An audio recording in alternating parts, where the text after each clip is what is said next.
এ tomato, হ্যাঁ ক। কিতা করস? কিচ্ছু না, গাছও ঝুলতাছি। সারাদিন ঝুলাঝুলি করন ছাড়া আর কোনো কাম নাই তোর আর বুঝি। আমরা তো নিজের গাছই ঝুলি, তোর মতো করি না ফারা ফারা হাইটটা বাদাম মাগিরি।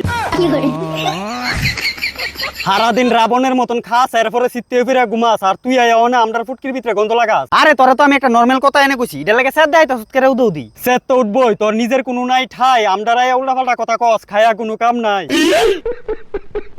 আগে পরিশ্রম কইরা লইবি শিক্ষা, তারপর দুইটা পয়সা কামানোর লাগা বাড়ি বাড়ি গিয়া করবি ভিক্ষা। কথা কস না, কথার জাত কস। আচ্ছা সেতিস না, শুনস না, তোর লগে একটা কথা কইতাম আইছি। কি কথা শুনি? তুই টমেটো লালু এজাজকে কেমনে? তুই দিন দিন বাদামে হয়ে গেছ যেমনে। লাল হই বইলে কেমনে? আরে আমরা তো গাছও থাকতে দেখি লাল হয়ে যায়। তোরা গাছও থেকে লাল থাকস, তোরা প্রথমে থাও সবুজ কালার, এরপর হুদা মাটির ভিতরে লালু এজাজকে কেমনে? ও ইডা ইডা এক বড় কাহিনী, ইডা কোন যাইতো না এমনে। হ্যাঁ কস না কস না কস না কস না, তোর ব্যাপারে শুনতাম বেতালা ইচ্ছা করতেছে। তোর ইচ্ছার ভিতরে তুই মুইতা দে। এমন ইচ্ছার চক্করে আমার বাপ দাদা 14 গোষ্ঠীর কাহিনী শুনাইতি বহনে তোরে। তো শুনাইতে পারস না, তোর বাপ দাদা 14 গোষ্ঠী কিতা করছিল, তুই দুনিয়া তোর ব্যাপারে জানলো। ও ফ্যামিলিগত কথা দুনিয়ারে শুনাইতাম, এর মানে তুই যে কত নাম্বার আকল ছাড়া আমি কিন্তু বুঝা নিলাম।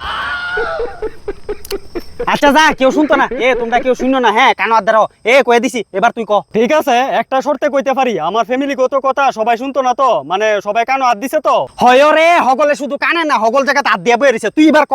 আজকে থেকে বহুত বছর আগে একটা ঘটনা হয়েছিল আমার বাপ দাদা 14 গোষ্ঠীর লগে। আরে ঘটনাটা কি তাই তো খুললা কইতে কইছি তোরে। আরে শ্বাস ফলাইতে দাস না, ফাটার মতো সিলাইতে সৎকারে। তুই জানোস নি আমার বাবার বাবা বাবার বাবা বাবার বাবা বাবার বাবা বাবার বাবা বাবার বাবা বাবার বাবা বাবার বাবা বাবার বাবা। আরে হইছে তো, তোর কোন বাপের কথা কইতাছ? আরে দাঁড়া, হনো গিয়া পড়ছি না। ফচস না মানে? মানে ওই বাবার বাপের বাপের বাপের বাপের বাপের বাপের বাপের বাপের বাপের বাপের বাপের বাপের বাপ। আরে কত নাম্বার বাপ এটার কথা ক। আমার পূর্বপুরুষ 420 নাম্বার বাপ, মানে আমার দাদুর কথা কইতাছি। তো এটা ডাইরেক্ট কইতে পারছ তা? শালা 420 নাম্বার বাপের কাছে বসতে বসতে আমি পুরো গাইমা গুইমা গেছি।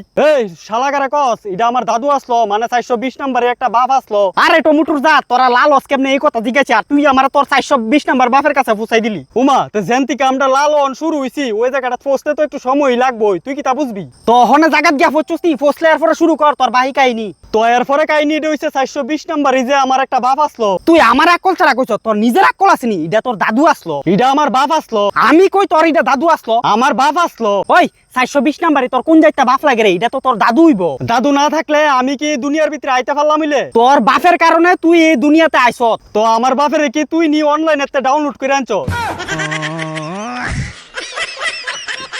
এবার বুঝছস তোরা আমি আকল ছাড়া কেরে কই, এলি কি কই। আচ্ছা বাদ দে, তোরা টমেটোর জাত লাল হচ্ছে কেমনে হস, কস্তা একটু শুননা লই। আরে আমরা যে লালো, এটা কোনো বড় ব্যাপার না তো, এটা কেরে ওই জানোস নি? কেরে?